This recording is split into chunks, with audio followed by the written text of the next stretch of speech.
Les origines du couteau de chasse, en fait, remontent à l'aube de l'humanité avec nos ancêtres du Paléolithique qui ont su tailler la pierre pour en faire le premier outil élaboré et tranchant de la préhistoire. À partir du XVIe siècle, donc, les nécessaires de chasse sont relativement complets puisqu'on trouve non seulement le couteau pour tuer l'animal, mais également pour le préparer, le dépouiller, le dépecer, etc. Donc souvent les manches sont en bois de serre et au niveau d'une trousse, vous avez toute une suite, c'est-à-dire que les manches vont être dans la même matière et avec la même iconographie. Fourchettes et couteaux, ce sont des pièces de chasse qui, après, vont influencer les couverts de la vie de tous les jours.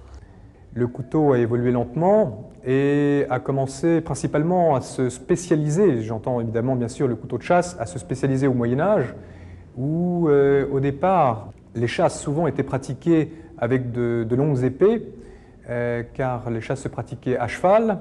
Ensuite, l'épée s'est transformée en dague pour devenir aujourd'hui le couteau qu'on connaît.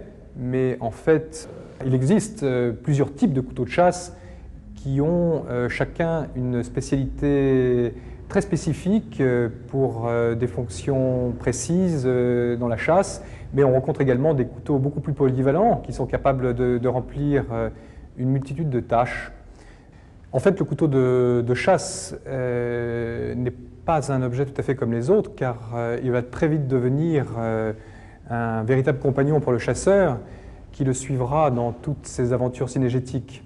Et actuellement, sur le marché, on trouve deux types de couteaux, les couteaux réalisés industriellement, qui sont en général bien faits. Le deuxième type de couteau, ce sont des couteaux réalisés artisanalement. Et l'avantage de ces couteaux, eh bien, c'est qu'ils sont chargés d'une âme. L'artisan apporte un savoir-faire unique, un attrait supplémentaire.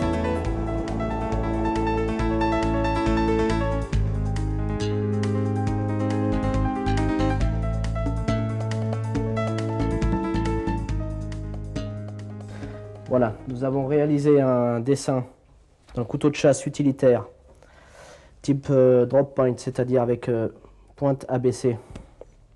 À partir de ce dessin, nous avons fait un gabarit qui nous servira à tracer sur la barre de métal. Ce gabarit est à conserver donc en archive.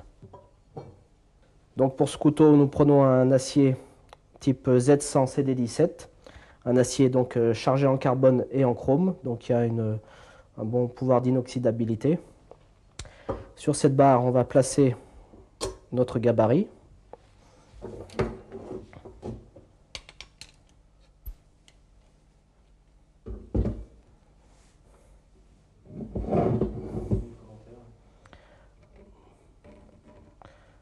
Donc avec ce gabarit, on trace, on fait le contour sur la lame.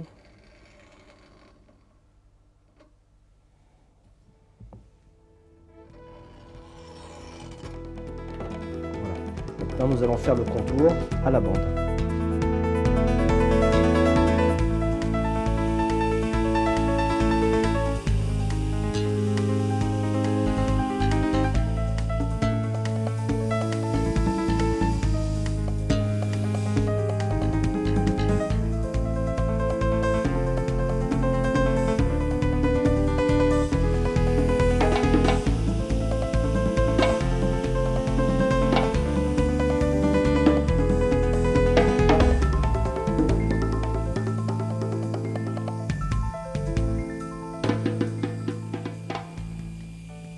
Après le détourage, nous allons percer la lame pour pouvoir monter le manche.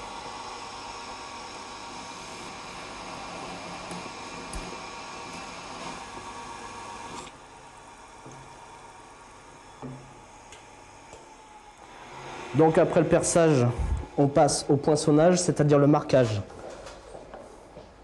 Donc on prend la presse à balancier. Donc pour le marquage, nous positionnons la lame qui n'est pas encore trempée. Le poinçon est fixé, ajusté. Et c'est marqué. Maintenant, nous allons passer à une partie très importante qui s'appelle l'émouture. Donc la machine sur laquelle nous allons travailler s'appelle un backstand. Travail qui va s'effectuer par enlèvement de métal sur une bande abrasive à gros grains. C'est une partie primordiale pour la qualité du couteau, pour la qualité de coupe. C'est une étape très difficile à réaliser. C'est l'étape la plus dure. Si on commet un mauvais geste, une erreur, la lame est foutue, donc il faut recommencer à zéro. C'est un peu à ça qu'on reconnaît les bons couteliers. Le diamètre de la roue de contact vient s'inscrire dans le diamètre de l'émouture. Il n'y a pas d'erreur possible, ça doit être parfait.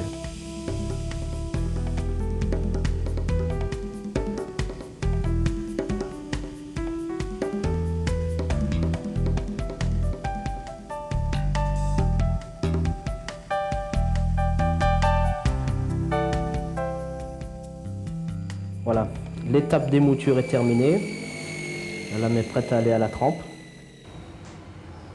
Alors l'étape de la trempe, c'est ce qu'on appelle le traitement thermique. Pour notre acier, ça se fait dans un four spécial, donc, puisque c'est un acier inox. Donc ça se fait à 1050 degrés. La trempe sert à durcir le métal. Qu'est-ce qui va se passer? Nous avons donc une matrice de fer qui se présente sous forme cristalline et qui va absorber du carbone au fur et à mesure de la chauffe. On va chauffer pour que le carbone soit absorbé par le fer. Ça va faire grossir la structure cristalline. Le carbone va être absorbé de l'ordre de 40 fois plus qu'initialement. Et au moment où ce gros cristal a atteint son maximum, on le refroidit très vigoureusement et la structure demeure et emprisonne ce carbone. Et c'est de cette façon qu'on obtient une lame trempée.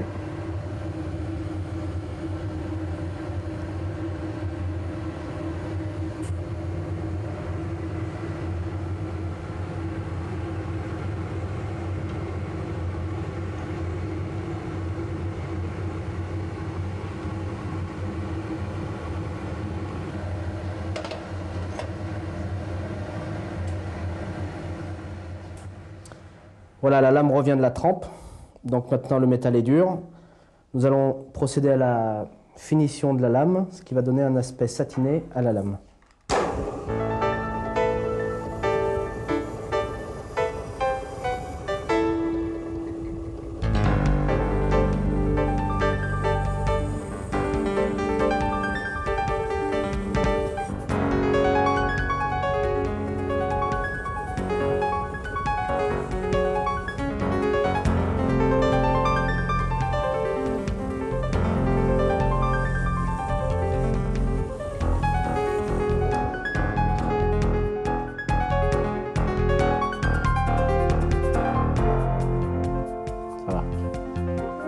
À présent, nous allons passer à la fabrication du manche. Donc pour ce couteau, on a choisi un bois de violette. On commence par le traçage qui va définir la forme à découper.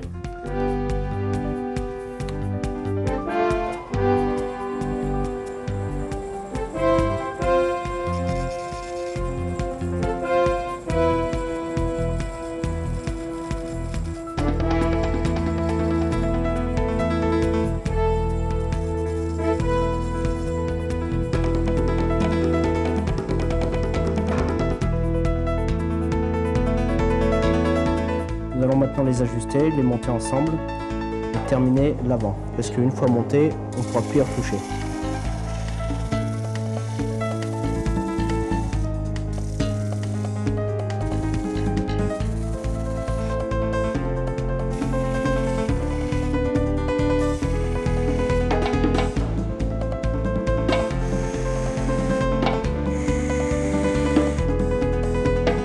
Nous allons terminer la face avant en prenant une frotte en coton, ce qui va donner un brillant lustré.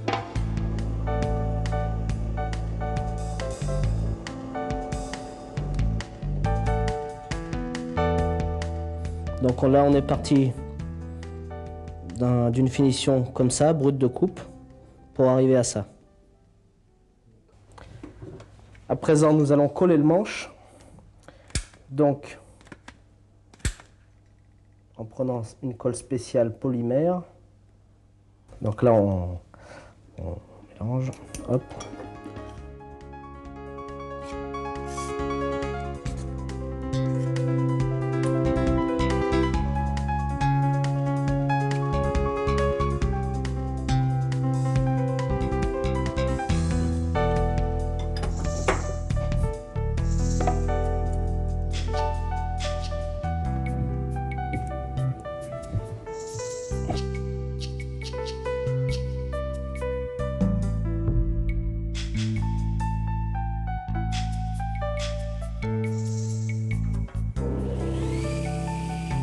Voilà, donc le manche est collé. Nous allons maintenant effectuer l'étape qui s'appelle le façonnage.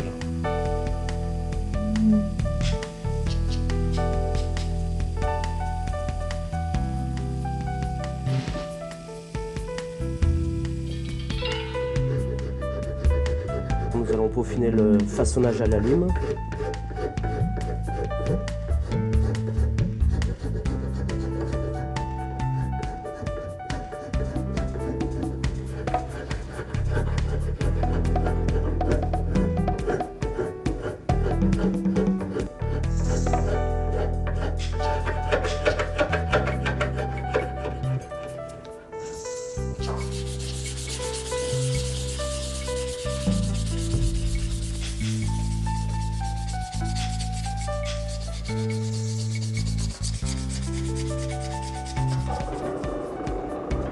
Bien, nous entrons dans la phase terminale de la fabrication du couteau. Ça consiste en des opérations de polissage.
L'acier Damas, c'est la combinaison par forgeage de deux ou plusieurs natures d'acier différentes, de telle sorte que l'on obtienne une lame qui coupe assez bien et surtout qui résiste à la rupture par choc ou flexion.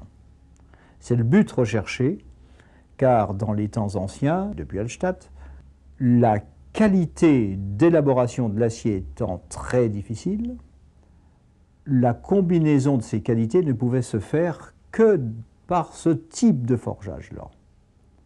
Donc, l'acier Damas nous permet d'allier deux qualités fondamentalement contradictoires, le pouvoir tranchant et le pouvoir de résistance à la casse. Comment pourrait-on comparer deux couteaux, l'un qui serait avec une lame Damas et l'autre qui serait dans un acier classique que l'on rencontre en permanence maintenant, fabriqué en acier inoxydable AISI 440C. Si on se contente d'une comparaison sur le plan purement mécanique du pouvoir tranchant, des pouvoirs de résistance, incomparablement, nous avons mieux avec le 440C. Mais si l'on veut finaliser une esthétique supérieure, rien ne vaut le Damas et le travail formidable que certains forgerons arrivent à faire avec. C'est vraiment des pièces d'art extraordinaires.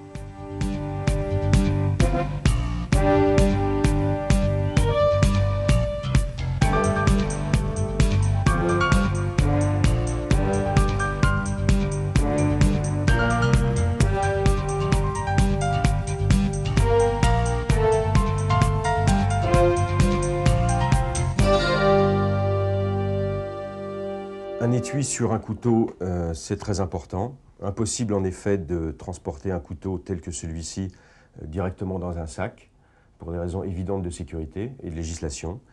Il faut donc un étui adapté au couteau. Il y a deux sortes d'étuis.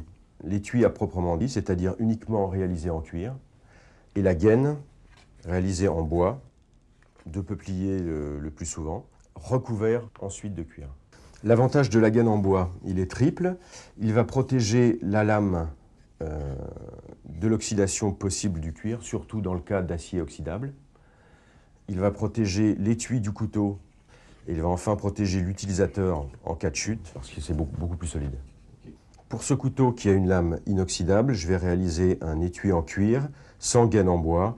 Ça va nous faire donc un étui moins encombrant, moins lourd, et qui, à mon avis, sera plus adapté à ce couteau. Je vais commencer par protéger le couteau à l'aide d'un petit film alimentaire, afin d'éviter tout risque d'oxydation ou de choc pendant la réalisation de l'étui. Ça peut m'éviter de me couper aussi. Je vais donc réaliser un gabarit pour mon étui à l'aide d'une feuille de papier. Je vais prendre l'empreinte du couteau.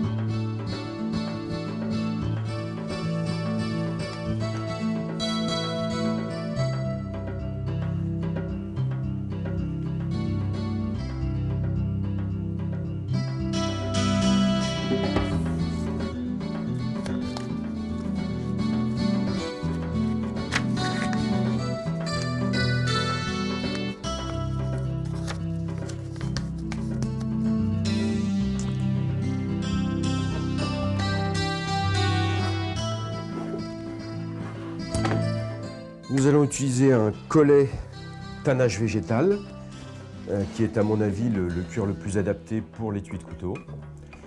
C'est un cuir qui est tanné avec des écorces naturelles, contrairement aux cuirs modernes qui sont tannés avec des produits chimiques, chrome et autres. Maintenant, je vais reporter mon gabarit sur le cuir.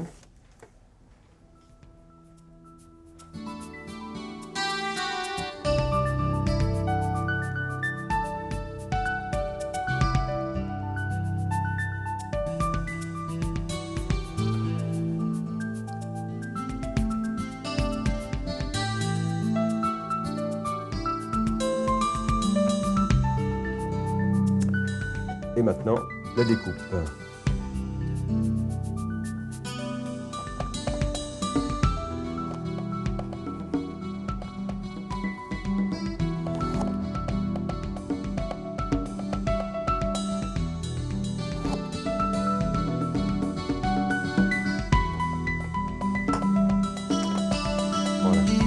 Pour adoucir le bord du cuir et éviter qu'il ne s'abîme avec le temps, je vais passer un petit coup de ce qu'on appelle un abacar.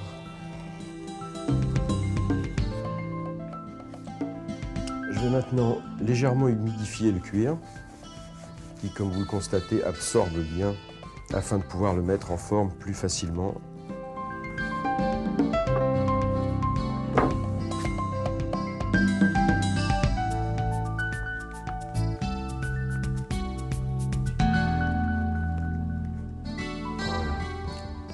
J'ai découpé ce petit intercalaire en cuir qui suit le profil de la lame et qui va protéger la couture à chaque fois que le couteau va entrer et sortir dans l'étui. Un petit tracé juste pour l'esthétique.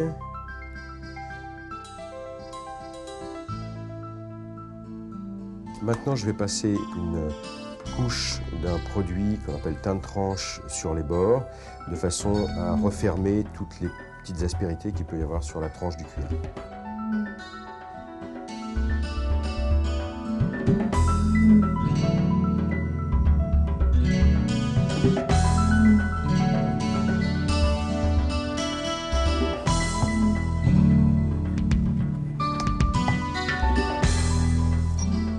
Alors maintenant, on va mettre en place la pression intérieure.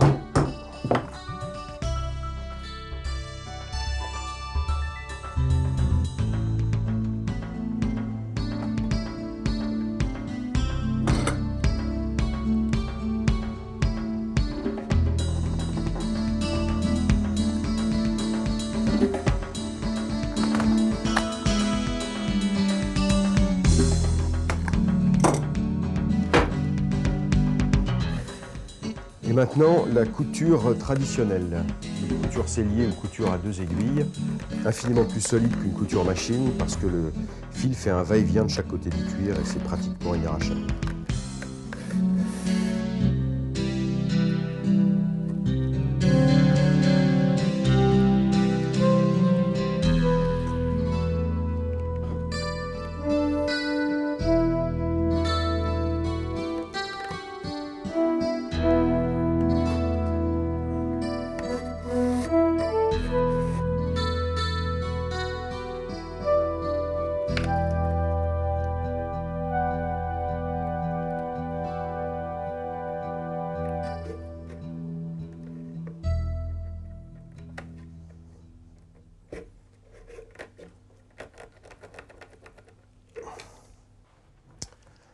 Il ne reste qu'à couper les fils et puis ensuite poncer la tranche et la teinter.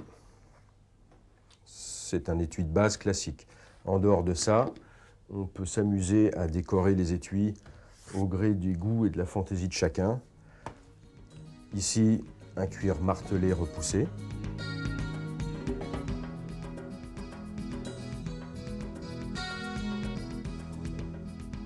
Ici, le cuir est lacé au lieu d'être cousu. Très solide également. Ici, un étui plutôt d'inspiration indienne, avec des petits inserts. Un gros couteau de chasse avec un étui en galucha. Le galucha est une peau de raie qui est ensuite poncée et teintée. C'est également une des peaux les plus solides et à mon avis les plus esthétiques. Une petite fantaisie avec des feuilles de chêne.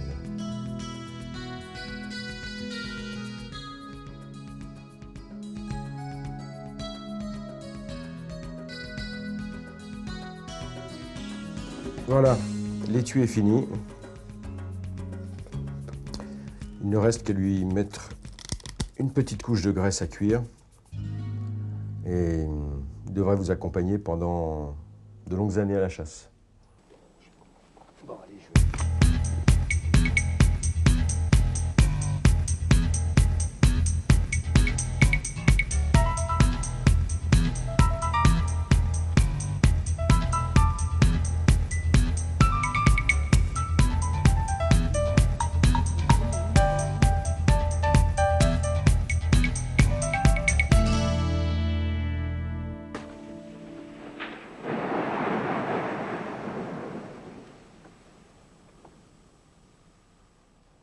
Quel couteau pour quelle chasse?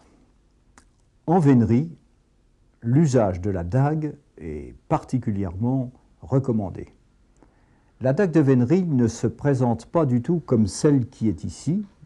C'est une dague beaucoup plus longue, dont la lame fait aux alentours de 40 cm et qui est destinée à servir le gibier, c'est-à-dire finalement l'achever. Une autre arme utilisée pour la même chose, c'est l'épieu.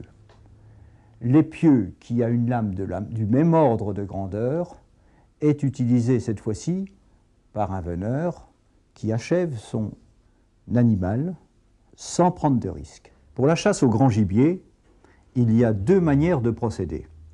Ou bien on utilise une dague, comme celle-ci, qui doit obligatoirement être accompagnée d'un couteau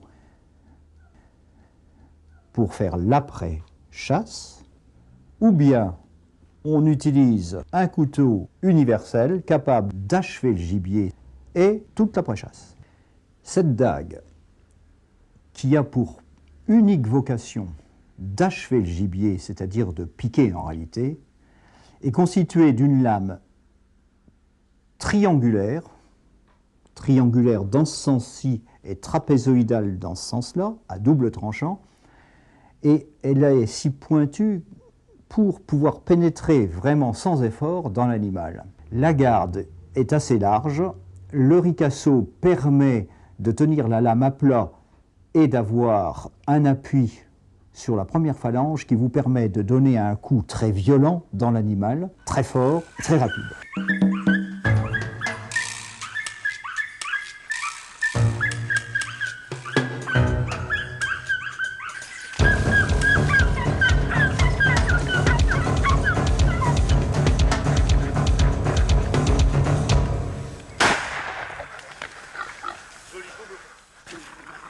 Votre animal, une fois mort, il faut passer à la préchasse, c'est-à-dire ouvrir, vider et dépecer votre gibier. Pour ça, il faut utiliser un couteau à tout faire, si vous voulez, qui peut être celui-ci, qui peut être celui-là, qui peut être celui-là, ou qui peut être celui-là.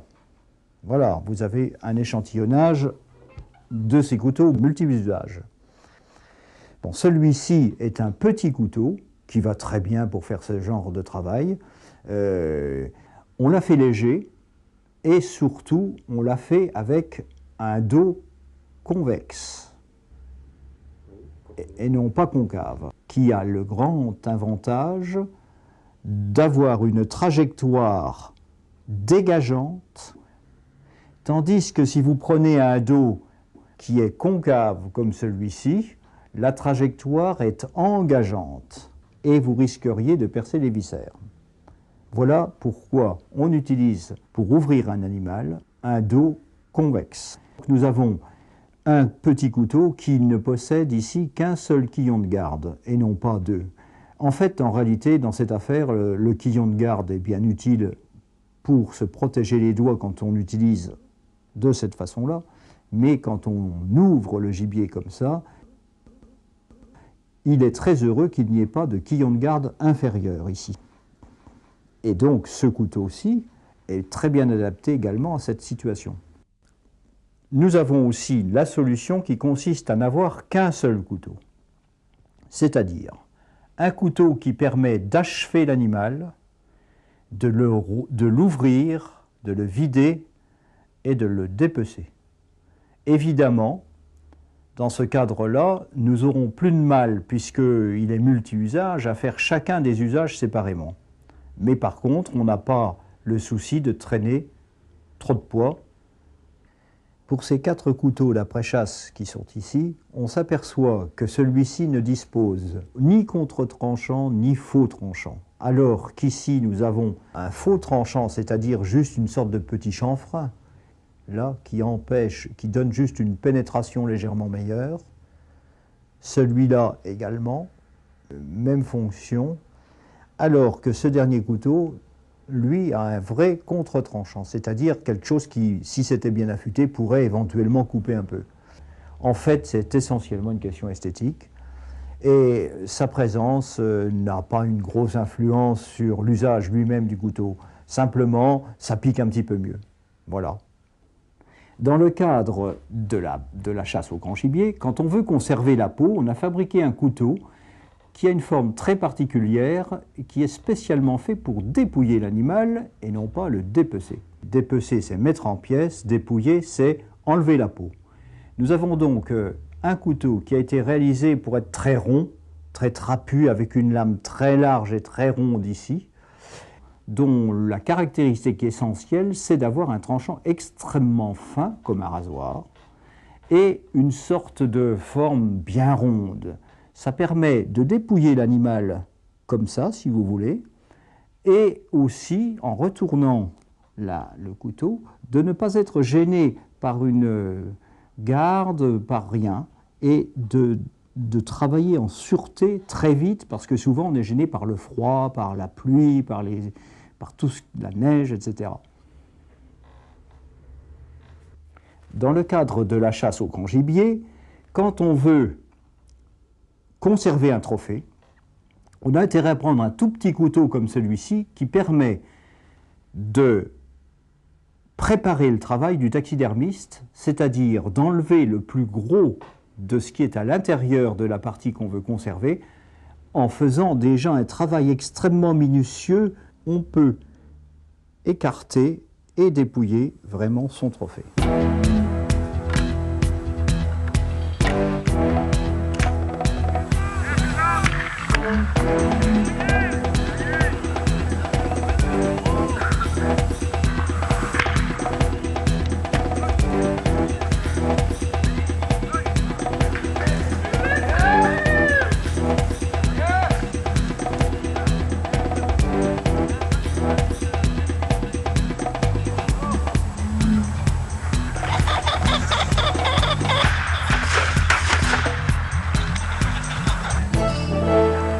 Pour la chasse au petit gibier, voici un couteau qui présente plusieurs lames fort intéressantes, dont en particulier cette scie qui permet d'ouvrir une symphyse pubienne pour un gibier du type chevreuil, quelque chose comme 20 à 30 kg. Nous avons aussi une lame à éviscérer, c'est-à-dire cette lame est boutonnée, ici, c'est-à-dire qu'elle permet de s'introduire entre la peau et les viscères et ne pas les toucher, ces viscères, ne pas les ouvrir. Donc, c'est un argument, si on veut, de facilité. Nous avons encore un crochet à éviscérer, mais cette fois-ci, c'est pour les oiseaux. Ce crochet permet, en s'introduisant par les voies naturelles, d'extraire, on peut dire, à peu près tout l'intérieur. Enfin, naturellement, nous avons la fonction couteau traditionnelle, bien utile dans un certain nombre de cas, ne serait-ce que pour casser la croûte après. Parce que ce qu'il faut, Allez, copain. c'est surtout aussi casser une bonne Allez, croûte. bah ça c'est important. Où tu les as mis les verres, Bernard? Avec les bouteilles. Alors, le régime juridique de tous les couteaux est fixé par un décret du mois de mai 1995. Les couteaux font partie de la 6e catégorie, ce qui veut dire que l'achat et la détention sont libres. Par contre, l'utilisation est interdite sauf justificatif. Alors, un justificatif, puisque nous parlons de couteau de chasse, consistera en la possession du permis de chasser. Mais on ne pourra utiliser un couteau que pendant la période où la chasse est ouverte. Alors, lorsqu'une personne qui chasse se déplace, le couteau doit être sous étui, comme ça. Il n'est pas autorisé de rouler dans sa voiture avec un couteau sorti de son étui. Ce qui veut dire qu'une personne qui a un couteau à l'intérieur de sa voiture hors période de chasse pourra se faire verbaliser, soit par la gendarmerie, soit par les gardes nationaux de la chasse et de la faune sauvage. Ce qu'il faut dire, et de manière très précise, c'est que l'utilisation du couteau n'est pas permise en tant que telle à la chasse. Les seuls modes de chasse autorisés en France sont la chasse à courre, à corps et à cri, la chasse à tir et la chasse au vol. Ce qu'on peut faire avec un couteau de chasse, c'est uniquement achever un animal qui a été préalablement blessé. L'utilisation d'un couteau n'est justifiée que pour abréger les souffrances de l'animal.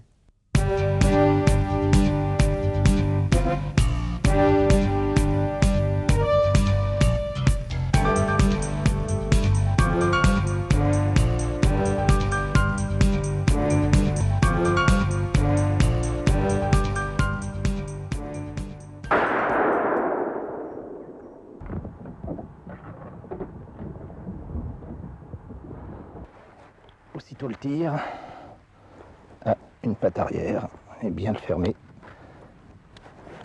Voilà. Voilà. Alors, concernant l'utilisation des armes blanches à la chasse, premièrement, il faut savoir que l'utilisation de l'arme blanche pour notamment servir l'animal, c'est le cas extrême. Ce n'est pas un jeu. Le but à la chasse, c'est quand même de donner une mise à mort la plus rapide et la plus propre possible. Il faut savoir que ça reste extrêmement dangereux de servir un animal à l'arme blanche et que ça ne s'improvise pas. Alors, en ce qui concerne le sanglier, et en ce qui concerne d'ailleurs tous les grands animaux, il faut dire qu'il est très très important que le chasseur ait pris connaissance, avant l'acte de chasse, de la composition exacte d'un animal. Donc là, vous voyez par exemple sur le sanglier, comme chez tous les mammifères gibiers, chez tous les grands mammifères gibiers que nous chassons dans notre pays, le cœur est posé sur le sternum. Il n'est pas ici, au milieu du coffre, il est ici en bas, posé sur le sternum, juste à l'arrière de la patte avant, ici à la jointure. Pour être efficace, il faut servir dans cette zone, à peu près la taille de ma main, même un peu moins. Il y a à peu près une vingtaine de centimètres de diamètre. Donc vous voyez que ça n'est pas illimité. Ensuite, tout autour de cette zone-là, vous avez perdu toute efficacité. Parce qu'ici, vous êtes dans l'abdomen, c'est-à-dire dans les viscères, intestin, estomac. Donc à part de la souffrance, vous n'apportez rien, surtout pas une mort rapide. À l'avant, vous êtes dans la venaison, l'os et la jambe. En aucun cas, vous ne tuerez l'animal. Et au-dessus, il faut savoir que la colonne vertébrale chez le sanglier est extrêmement basse. Elle passe ici. Et au-dessus, vous risquez de passer soit dans une zone qu'on appelle le triangle mou, c'est-à-dire dans laquelle il n'y a rien, soit de toucher les poumons, dans tous les cas vous n'apportez pas une mort rapide, soit, le pire de tout, de toucher avec la lame de votre dague la colonne vertébrale, ce qui ne fera qu'amener une douleur épouvantable à l'animal sans le tuer. Par conséquent, il faut être extrêmement précis dans l'endroit que l'on pique. Donc, un animal ne sera jamais debout, ou alors c'est qu'il ne nécessite pas d'être servi à l'arme blanche. L'animal sera toujours couché, admettons qu'il soit dans cette position, bien entendu là il y a la raideur de l'animal naturalisé. Alors, il faut se préserver, il faut savoir qu'un animal peut toujours mordre, même dans un dernier sursaut. Donc il faut absolument se parer des morsures. Donc on n'approche jamais par l'avant, toujours par l'arrière. Mais par l'arrière, il y a un danger, ce sont les pattes, les coups de patte. Les pattes peuvent blesser très, très sérieusement, soit au niveau des jambes, soit au niveau, et c'est la plupart des cas, soit au niveau de l'entrejambe. Et là, par contre, c'est extrêmement douloureux et ça peut être très dangereux. Donc il faut essayer d'arriver par là. Chez un chevreuil, vous pouvez tenir les pattes arrière, la force humaine y suffit. Chez un sanglier, c'est hors de question. Un sanglier de 100 kg à peu près, un homme même robuste ne peut pas à la fois tenir les pattes arrière et servir l'animal correctement. Il faut donc venir par le milieu de l'animal, en faisant très attention. Et là, on ne plante pas une dague comme ça quand on sert un animal. On amène la dague au contact, juste à l'endroit où on doit planter. L'orientation de la lame étant bonne. On tient bien entendu très très fermement sa dague. Il faut se servir des gardes pour s'appuyer. Et à chaque fois qu'on le peut, on s'appuie avec tout le poids du corps pour planter dans une zone très précise. Parce que si on fait ça, on est très imprécis. Et en plus, on n'a pas de force. On appuie quand on serre. On ne tape pas avec la dague. Et une fois que la dague est rentrée d'une façon très vive dans la zone voulue, c'est-à-dire le cœur, on tourne très sèchement au moins d'un quart de tour. Et ensuite, on laisse la dague et on laisse mourir l'animal tranquillement. Généralement, c'est une question de quelques secondes. Si vous laissez la dague sans tourner, la dague fait bouchon et l'hémorragie est moins rapide. Si vous retirez la dague, vous occasionnez une souffrance inutile à l'animal et il risque d'avoir une réaction notamment de détente. Alors que si vous plantez, que vous tournez d'un quart de tour et que vous laissez la dague à l'intérieur les quelques secondes que dure la mort de l'animal, vous évitez cette souffrance, cette dernière souffrance inutile. La meilleure solution, c'est de planter, de tourner et de laisser la lame. Voilà la meilleure façon de servir un animal. Il faut savoir que pour servir un animal, qu'il soit là dans ce cas de figure, il est sur le flanc droit. S'il est sur le flanc gauche, c'est exactement la même chose dans la mesure où le cœur est positionné au centre chez l'animal et non pas à gauche comme chez l'homme.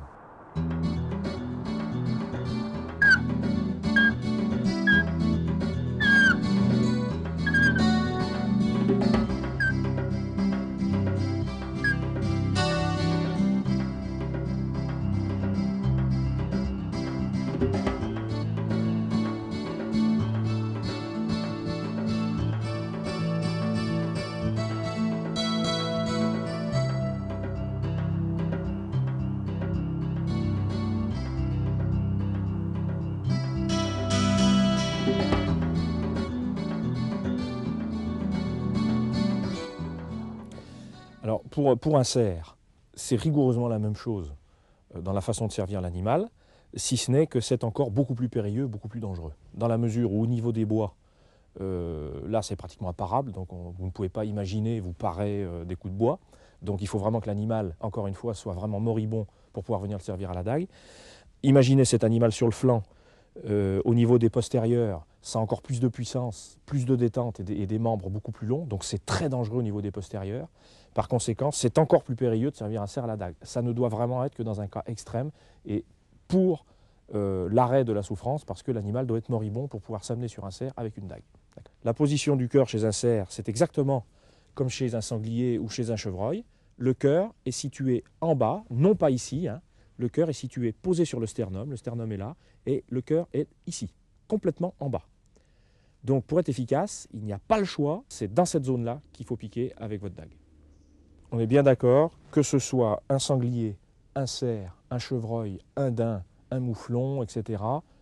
Tous les animaux sont constitués de la même façon, le cœur posé en bas à l'avant sur le sternum. Tous les animaux servis à l'arme blanche doivent être servis ici, dans cette zone. Alors, pour passer à l'éviscération de l'animal, voilà, au niveau de la dimension et de la forme, le genre de couteau parfait pour pouvoir éviscérer un animal. Donc là, ce sanglier, surnommé Zip scrofa, pour les raisons que vous pensez, est un outil pédagogique, un animal naturalisé en position, et qui sert à pouvoir apprendre aux élèves l'emplacement où on fait les incisions et la façon de vider un animal, d'accord? Donc c'est un animal qui est fait exprès. Alors, il faut dire qu'un animal doit toujours être éviscéré, couché, pour des raisons simples. Premièrement, pour pendre un animal, dès qu'il dépasse un certain poids, c'est-à-dire un poids de 30-40 kg, vous êtes obligé d'être plusieurs. Alors que couché, vous pouvez être seul. Partant du principe que la réglementation vous impose d'éviscérer dans la demi-heure, notamment si la venaison est commercialisée, vous avez tout intérêt à prendre l'habitude et à savoir bien éviscérer un animal couché, puisque sous bois, vous n'avez pas les copains pour vous aider à le pendre, et que de toute façon, vous n'y arriverez pas tout seul. Donc un animal s'éviscère, couché sur le dos. Tous les animaux, quels qu'ils soient, mâles ou femelles et de toutes les espèces, s'éviscèrent, couché sur le dos, c'est beaucoup plus simple. Donc l'éviscération de tous les animaux se fait exactement de la même façon, mâle comme femelle, et de toutes les espèces, sangliers, cervidés, etc. Donc il faut toujours commencer, en ce qui concerne le mâle, par la castration. Pour la femelle, évidemment, il n'y a pas d'organes génitaux extérieurs, donc il y a simplement les mamelles que l'on peut enlever soit tout de suite, soit le lendemain quand elles sont froides, ça va même mieux. Par contre, les organes génitaux mâles, il faut les enlever, sinon on risque de donner du goût à la viande. Donc on prend le pinceau pénien à pleine main, on coupe au-dessus, un peu au-dessus, de façon à enlever la glande prépuciale, et puis on coupe de cette façon-là, de chaque côté. On enlève bien la peau, il ne faut pas hésiter à l'enlever, et on va jusqu'aux suites, jusqu'aux testicules, on enlève l'ensemble. Donc la castration, on enlève l'ensemble des organes génitaux. Ensuite, pour l'incision, voilà la raison pour laquelle il faut avoir un tranchant très effilé. Il est bon de commencer, alors l'animal étant couché sur le dos, ça a l'avantage que l'abdomen est relâché et que les viscères ne sont pas en pression contre la peau de l'abdomen, ça vous facilite la tâche. Il est bon de commencer par faire 2 ou 3 petits coups d'incision, comme ça, de façon à écarter et faire une petite incision de 4-5 cm de long et à écarter doucement les différentes couches de l'épiderme. Quand on arrive au premier viscère, on le voit, ça fait bleu. Là, on passe les doigts, 2 doigts de cette façon-là. Et là, vous commencez à ouvrir votre animal en mettant le couteau à l'envers, bien entendu, le tranchant vers le haut. Et là, vous procédez de cette façon-là, en soulevant avec vos doigts la peau de l'abdomen. Vous incisez, comme ça, jusqu'au bout de l'animal, c'est-à-dire jusqu'à l'angle de la mâchoire inférieure. Même si vous devez naturaliser la tête par la suite, ça ne gêne pas. Le taxidermiste recoue ça, ça ne se voit absolument pas. C'est très important pour la suite de la viscération. Alors, une fois que l'incision est entièrement faite, il vous reste 2 points d'accroche sur la carcasse. C'est au niveau du sternum et au niveau de l'os pubien. Pour le sternum, sur un animal très jeune, vous pouvez le faire sauter avec un couteau assez robuste parce que c'est encore assez cartilagineux, donc en faisant ce mouvement. Généralement, il vaut quand même mieux avoir une petite scie, une scie à os, même assez courte. Ça aide bien, c'est scié à la manière d'un morceau de bois. Et là, la carcasse s'écarte. Pour l'os pubien, là, vous n'avez pas le choix. Vous êtes obligé d'avoir une scie à os, même si elle est courte, parce que c'est un os extrêmement résistant. Donc vous pouvez éventuellement le faire avec un couteau comme celui-ci, enfin un couteau qui a le manche droit ici, parce que là vous risquez de vous faire mal, et on plante le couteau dessus, et là on tape comme ça, mais vous risquez de vous blesser, et vous risquez de riper, et d'aller toucher soit la venaison, soit éventuellement d'aller percer la vessie. Donc il vaut mieux toujours avoir une petite scie à os sur soi, soit comme ça, soit une que vous fabriquez vous-même, du type de celle-là, ou plus grosse c'est encore mieux, et là vous sciez l'os à la manière d'un morceau de bois. Il fait à peu près une dizaine de centimètres de long. Une fois que ça c'est coupé, là vous écartez les pattes arrière et la carcasse s'ouvre devant vous comme un livre. Vous n'avez plus qu'à enlever les viscères. Donc on repositionne les viscères synthétiques à l'intérieur de l'animal. Voilà. Voilà comment ça se présente quand vous avez un animal qui vient d'être ouvert. Donc on commence toujours par vider à partir de la gorge, on coupe, ensuite on tire, tout vient pratiquement sans grande retenue, sauf au niveau du diaphragme, où là, vous êtes obligé de faire intervenir votre couteau. Il faut couper le diaphragme le long de la carcasse. Là, les viscères rouges sont enlevés de l'intérieur. On coupe juste en dessous du foie. Hein. Ça, c'est conservé pour les gens qui veulent commercialiser la venaison parce que le vétérinaire en a besoin pour le contrôle sanitaire. Généralement, vous posez le couteau pour ne pas vous abîmer. Et ensuite, il ne reste plus au chasseur qu'à enlever ce qu'on appelle les viscères blancs, c'est-à-dire tout l'abdomen, qui viennent tout d'une seule traite et que l'on enlève de cette façon. Il ne suffit plus après que d'inciser les derniers boyaux au niveau de la symphyse pubienne. Voilà. Et là, vous avez fini de vider votre animal. Sur le terrain vont rester tous les organes génitaux et les viscères blancs, qui sont des protéines tout à fait recherchées par les petits carnivores. Ensuite, quand vous ramènerez la carcasse chez vous, vous ramenez les viscères rouges à l'intérieur de la carcasse. Arrivé chez vous, vous allez nettoyer la carcasse à l'eau froide et bien l'essuyer et mettre pendu à part, mais sur la carcasse, les viscères rouges de façon à ce que le vétérinaire puisse faire son contrôle sanitaire.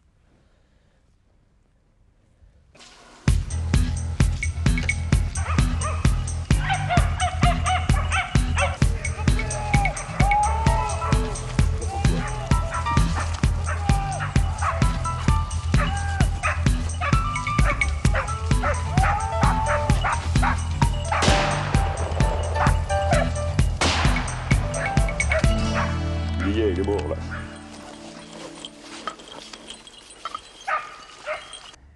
Que faut-il faire pour entretenir un couteau? En réalité, peu de choses.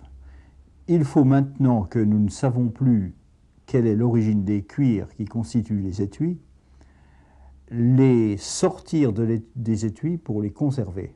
Soigneusement sortir son couteau, c'est une très bonne chose, parce que si par malheur il y avait des sels de chrome dans le tannage du cuir, la lame, même inoxydable, serait rouillée. Une fois qu'on a fait ça, le reste de l'entretien concerne uniquement le fil. Alors le fil du couteau, évidemment, nécessite du doigté pour le maintenir, et en particulier pour l'affûter sans rayer la lame. Je conseille toujours à mes clients de commencer par affûter les couteaux de cuisine de leur épouse et de ne s'attaquer à leur couteau de chasse que lorsqu'ils seront sûrs d'avoir acquis l'angle qui convient. Évidemment, ça se fait sur des petites pierres à huile, et quand on dit huile, c'est huile degré angulaire 1, c'est-à-dire fluidité de l'eau, autrement dit du pétrole lampant. Donc des petites pierres, qu'elles soient naturelles ou synthétiques, en très fine, du pétrole lampant, et on y va. Il y a trop d'entretien tue le couteau et trop peu d'entretien le tue aussi. Bravo le maraud. Bon, merci Bernard. Bah, c'était un coup de fusil bon, qui était un petit peu bas et tout. Ouais, là, ouais. Et bon, enfin, c'est l'animal qu'on voulait tirer. Hein. On avait des consignes, un petit 30 notre kilos. Le président va être content. On va rendre les honneurs à cette bête. Et puis voilà, hein, donc...